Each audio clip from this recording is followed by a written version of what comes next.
Good morning, students. Today we are going to discuss about genetic disorders.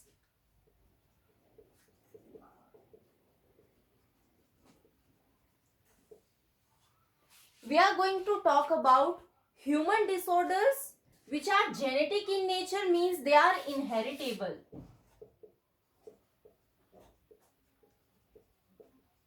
These disorders, they can be caused because of mutation or changes in one single gene, or they are going to involve more than one gene or more chromosomal segments. So genetic disorders can be depending upon which segment of DNA mutation is having.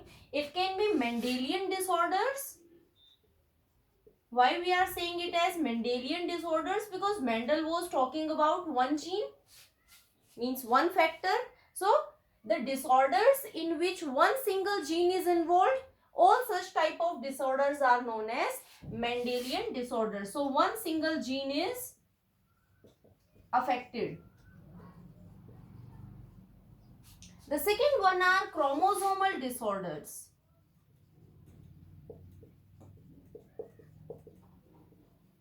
Means more than one gene are involved or a big chromosomal segment is involved.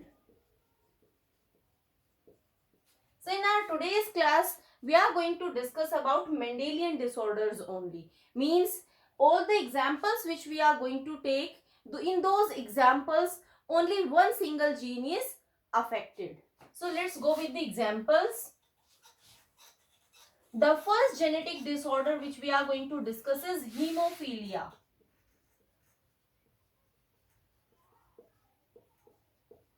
Also known as bleeder's disease.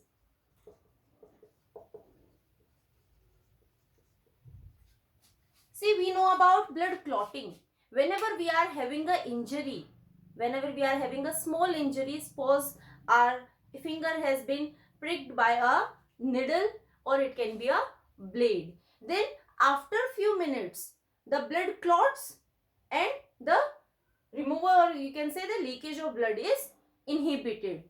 In individuals suffering from hemophilia, the blood clotting factor, the protein that is functioning as blood clotting factor is missing, and because there is no blood clotting, so continuously blood flow is there. Even a minor injury is also leading to huge blood flow, and sometimes in severe cases it also leads to death of the individual. That's why we are saying it as bleeder's disease, because the individual's blood is not going to clot and it will be continuously flowing from the injured part.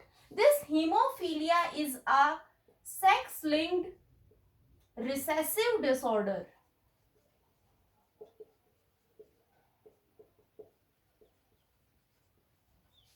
Sex-linked means we are having two sex chromosomes. In females it is XX and in males it is XY. That means the gene that is responsible for the formation of blood clotting factor is present on the sex chromosomes. Which sex chromosome? It is present on X chromosome. So whenever the gene is not functioning properly, that means there will be hemophilia or problem in the blood clotting factor. Now it is a recessive disorder. Recessive disorder means if there is, suppose I am taking the X chromosome in females. Let me consider the situation XX. So one is present, one gene, or you can say gene is located here, and these are the two alleles that are present on the homologous chromosomes. So if this is functioning normal, say I am taking it as H, if it is functioning normal and this one is abnormal or there is problem in one single allele, that means it is a heterozygous situation. In heterozygous situation, the females can survive because still they are having one normal copy that is functioning. So these type of females which are in heterozygous situation, one allele is normal and the second allele is affected. Such type of females are known as carriers. they are not diseased because they are still having one functional copy, but they are having this diseased genes, or you can say this abnormal allele, that they are going to transmit in their next generation. That's why we are calling them as carriers. So heterozygous females are not diseased, but if this is the situation, both the alleles are going to be affected. That means recessive disorder, homozygous recessive disorder, the female will be diseased female. But what happens in males? Because males are having only one X chromosome, and the second one is a very small chromosome, that is Y chromosome.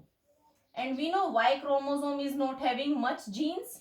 So if they are having only one single copy for the blood clotting factor, if this is getting affected, that means the male will be a diseased male.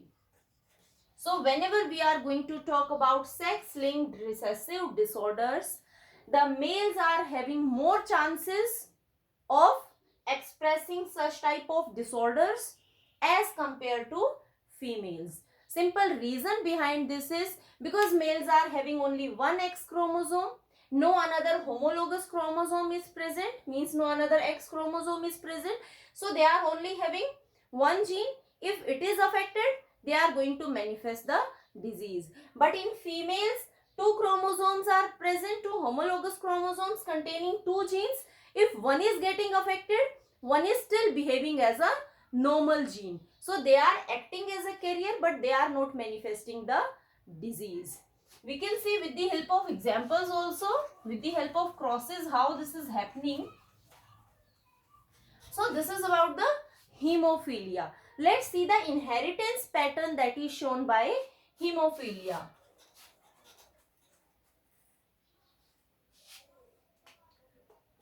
Taking a female and a male. The female is normal. I am showing X chromosomes because the gene for hemophilia is lying on the X chromosome. So a normal female is there and a hemophilic male is there.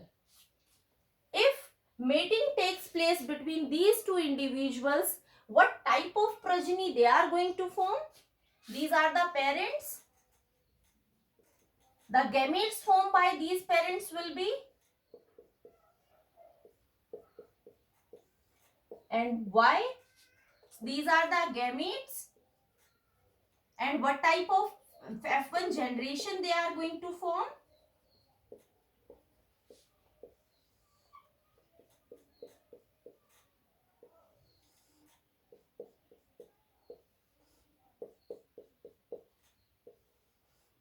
X, Y.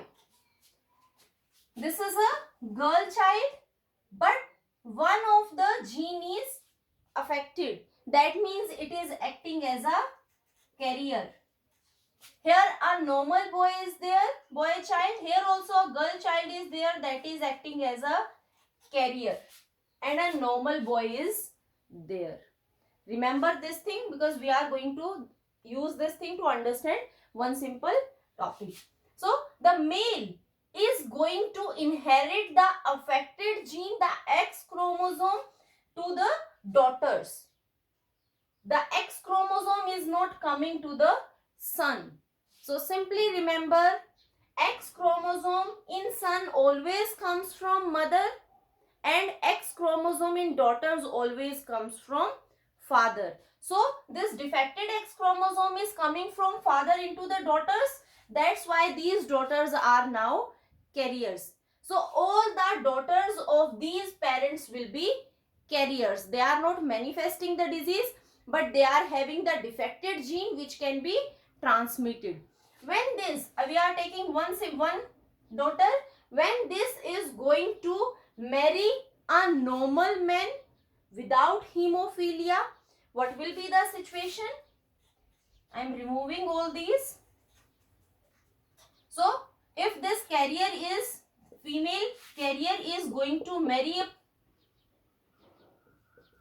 individual who is completely normal, what type of offsprings they are going to have?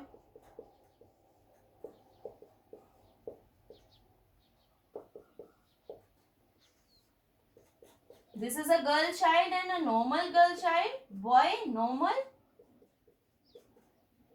A carrier, female, and a diseased male.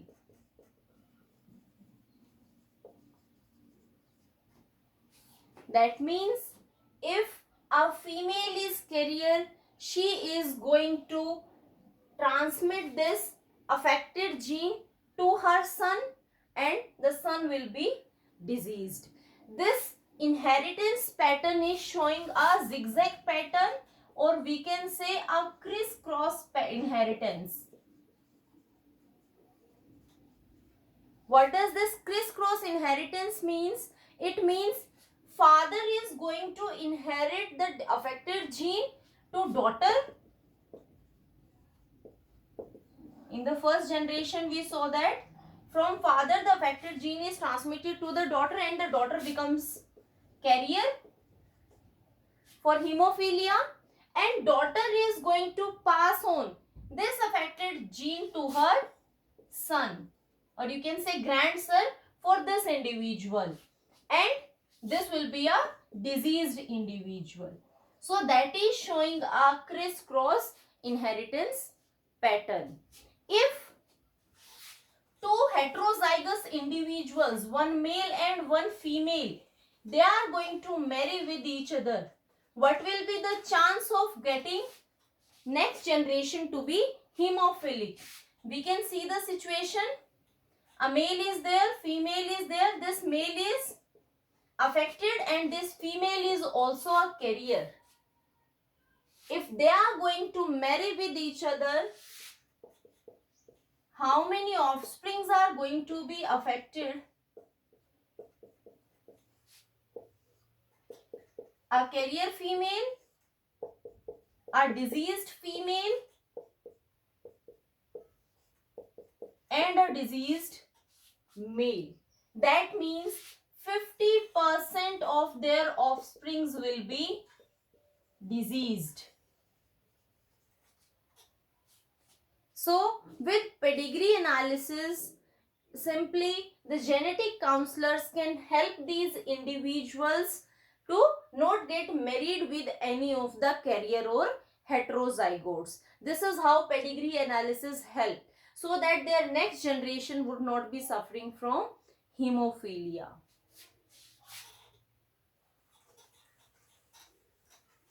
This hemophilia was first seen in the royal family of England, because the Queen Victoria was a carrier. So she was a carrier, so her son became diseased, and this is how, because of her, the complete royal family is now suffering from hemophilia. The another disorder that is also related with blood is thalassemia.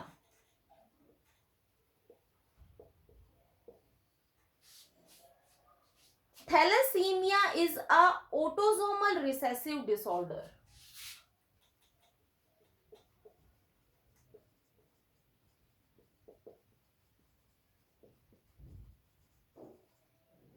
Means that the chromosome that is affected is a autosome, and recessive means both the copies should be affected, only then the disease will be manifested.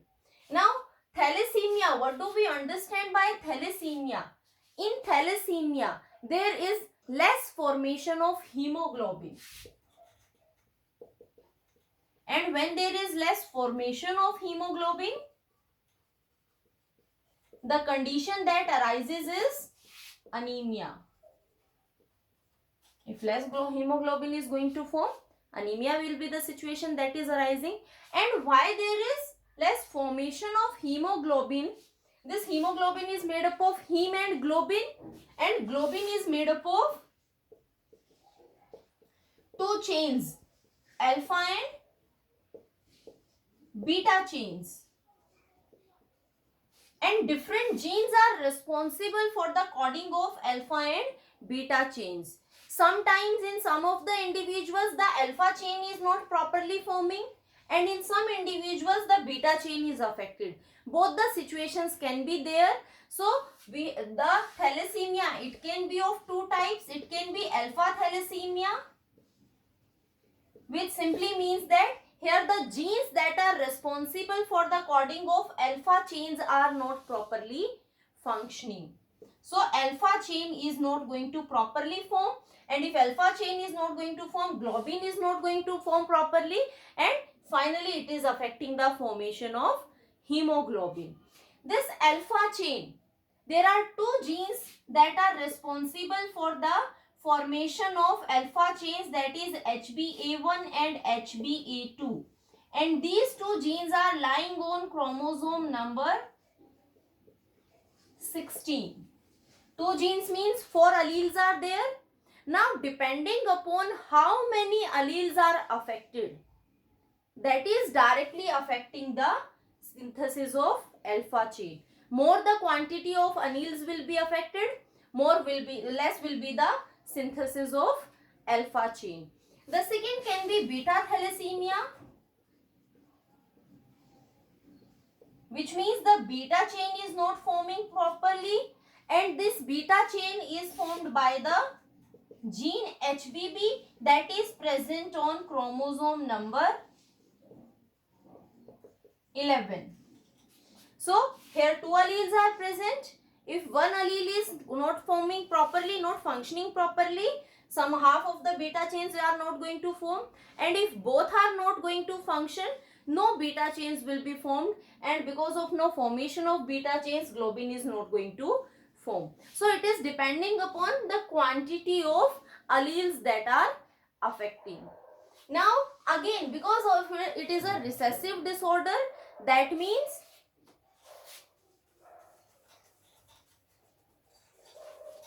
the heterozygotes, they are going to survive, but the homozygotes, they are not going to survive, because there the hemoglobin is completely not going to form. And for having the individuals, the offspring suffering from thalassemia, the parents should be again heterozygotes. Both the parents should be heterozygotes for thalassemia. Only then it is possible that their offsprings will be thalassemia. The next disorder again related with the blood is sickle cell anemia.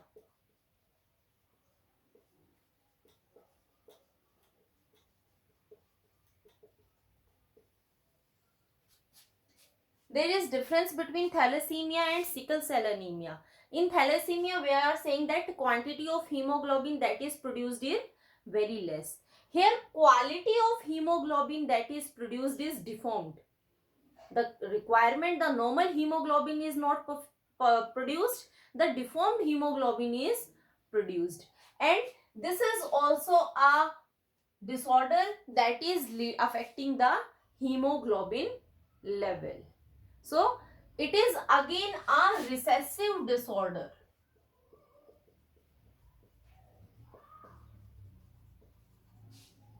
Which type of recessive disorder? Again a autosomal recessive disorder. And what is affecting here? The gene is getting affected which is responsible for the formation of beta chain. Again in globin, the gene which is responsible for the formation of beta chain is getting affected, and because of this effect, hemoglobin, abnormal hemoglobin is going to form. What type of changes are going to occur in such a situation?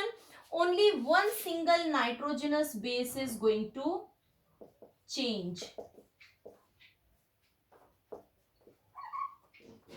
Because of change in one single nitrogenous base, a abnormal hemoglobin is going to form, and that abnormality is going to come in beta chain of globin. What type of change is there?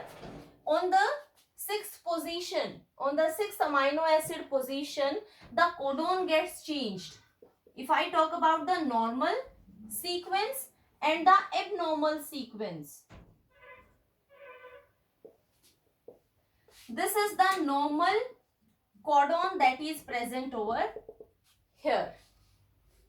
For this codon, here the complementary sequences GAG and if the mRNA is going to form, the mRNA is again having GAG, which is going to code for glutamic acid.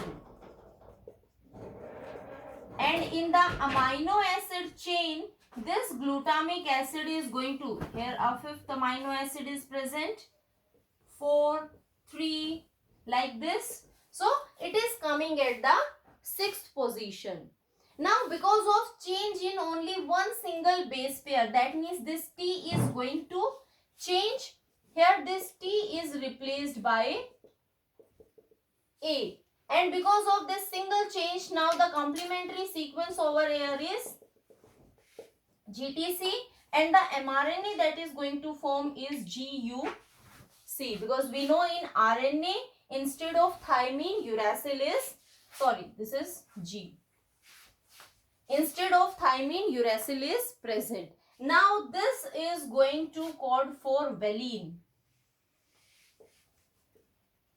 At 6th position, if we can see, over here 5th amino acid is present, 6th.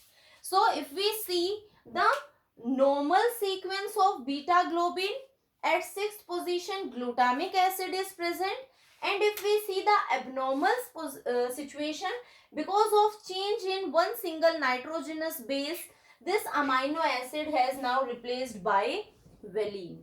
And because of this abnormality, now this hemoglobin that is going to form will be a sickle cell hemoglobin. What type of changes we are going to see in the hemoglobin? This hemoglobin is going to affect the normal shape of RBCs. Now because of this abnormal hemoglobin, the shape of RBC starts appearing like a sickle. This is the shape of RBCs. Here there will be shortage of oxygen because of abnormal hemoglobin. The fibers are going to harden and the RBCs are going to be distorted. The shape will be distorted and they are coming in a sickle cell shape. Now they are very rigid. So whenever they are going to pass through the blood capillaries, they are not going to, they are very stiff now. So they are not going to change their shape and move through these capillaries. They clump over here. They start aggregating over here. This is because of this, the circulation will be affected. There will be no normal blood flow. And because of no normal blood flow, oxygen deficiency will be there. Less abnormal hemoglobin, anemic situation will be there. The heterozygotes, again because it is a recessive disorder, that means the heterozygotes will survive, but the problem is with the homozygotes. Those who are homozygotes for sickle cell anemia, they are not going to survive, and those who are heterozygotes, they will act as a carrier. How? Suppose this is an individual, say normal hemoglobin, and a hemoglobin that is for sickle cell.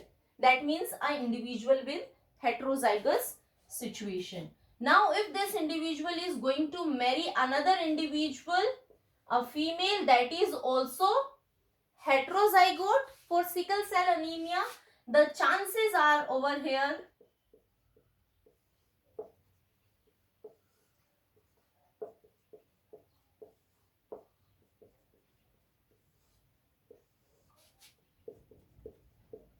this individual will be normal, again a carrier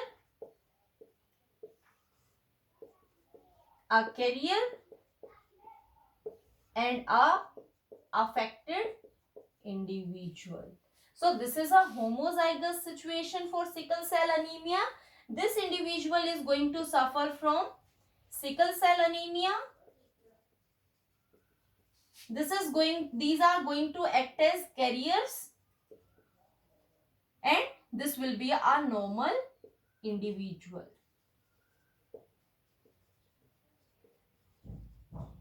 So now it is depending upon these individuals that if they pair up with again a heterozygote for sickle cell anemia, the chances of having a diseased child will be more than if they are going to marry with a normal individual. Carriers will be there, but they are not going to have diseased individuals. So such type of situations can be handled with the help of a pedigree analysis. This is mostly seen in the heterozygotes are mostly giving an advantage in some regions like Africa. What type of advantage these heterozygotes or these carriers are having? They are having less chances of malaria. Because of the deformed hemoglobin they are having, the distorted shape of RBCs, the chances of malaria is very less in these individuals. So this is how the individual with sickle cell anemia is showing the inheritance pattern. Another genetic disorders are some inborn disorders of metabolism, that is, for example, alkaptonuria.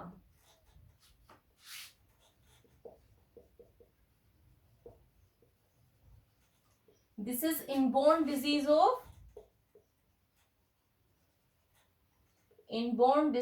of metabolism. Here also, one single, all the inborn disease of metabolism, always remember they are autosomal disorders. If what happens in alkaptonuria, only one single gene is affected, and the gene that is affected, it is going to code for an enzyme that is homogenistate oxidase. So the gene that is affected was responsible for the formation of this homogenistate oxidase. What this homogenistate oxidase was doing? It was breaking down homogenistic acid. Because in the diseased individual this enzyme is not going to form, means it is not going to break down, so it will be removed out of the body in form of urine. And when this urine comes in the presence of oxygen, it is going to convert into black color. And this pigment also start depositing in the cartilages of ear and nose. Because of this, these regions are also start appearing black in color.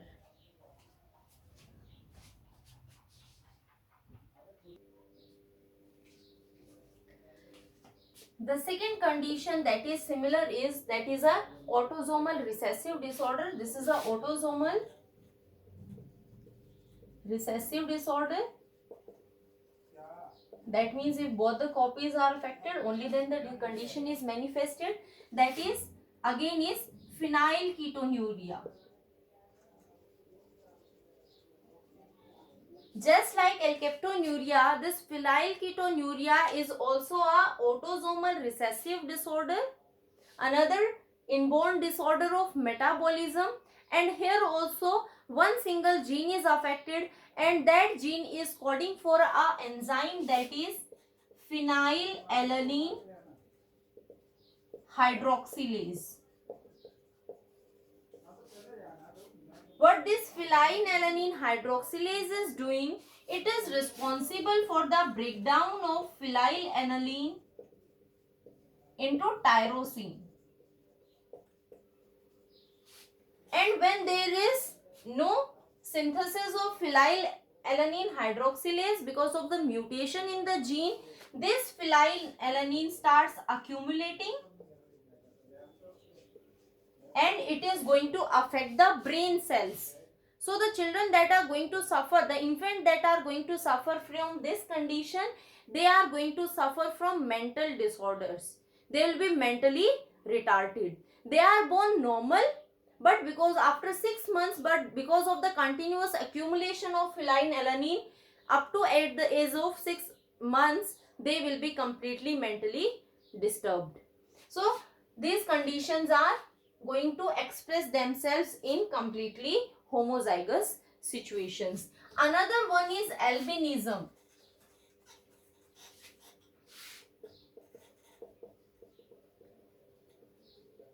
albinism is not as such a medical disorder. Here what happens, the skin darkening pigment, that is melanin,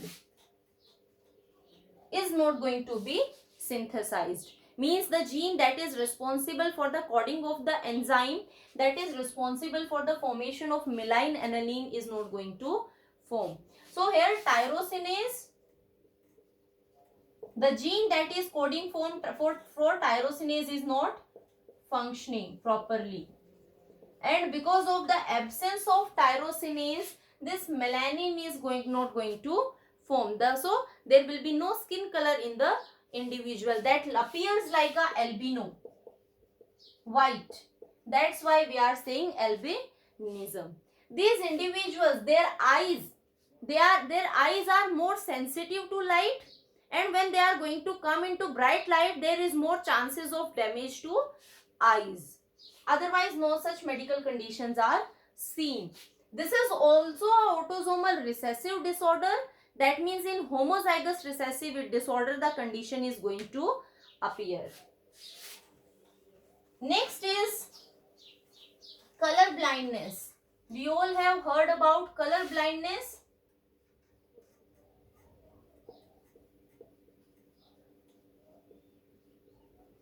Just like hemophilia, color blindness is also a sex-linked recessive disorder, and here also the gene that is responsible, the gene that is affected is lying on the X chromosome. What are the symptoms that are appearing in the individual suffering from color blindness? The individual is not going to distinguish between red and green color.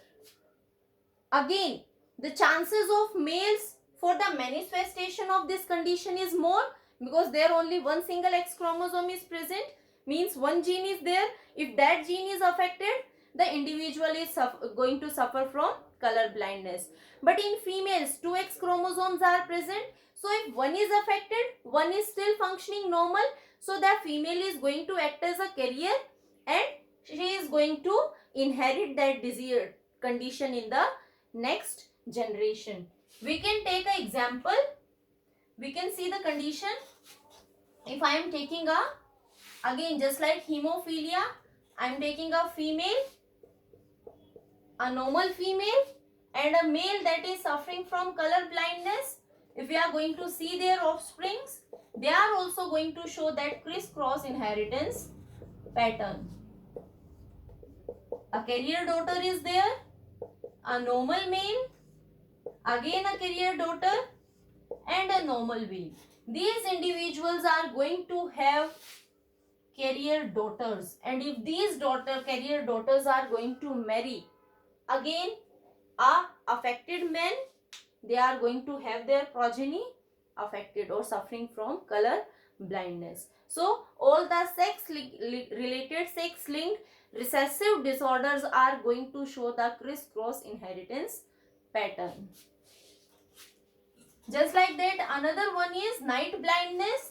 Night blindness, it can be due to the deficiency of vitamin A, but sometimes it is congenital also. It is present at the time of birth. So it is also a recessive disorder that is showing all the characteristics similar to the color blindness. Another disorder is muscular dystrophy.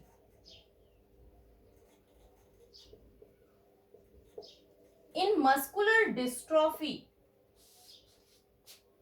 the gene that is recording for the protein dystrophin, it is not going to function properly, and if dystrophin is not going to function, it is not helping in muscle contraction. So muscles are not going to contract, and the muscles are very fragile, and the individual is not going to survive at the age of up to 20. So these are some of the genetic disorders which are controlled by one single gene. In our next class, we will discuss about the chromosomal disorders in which a segment of chromosome is affected.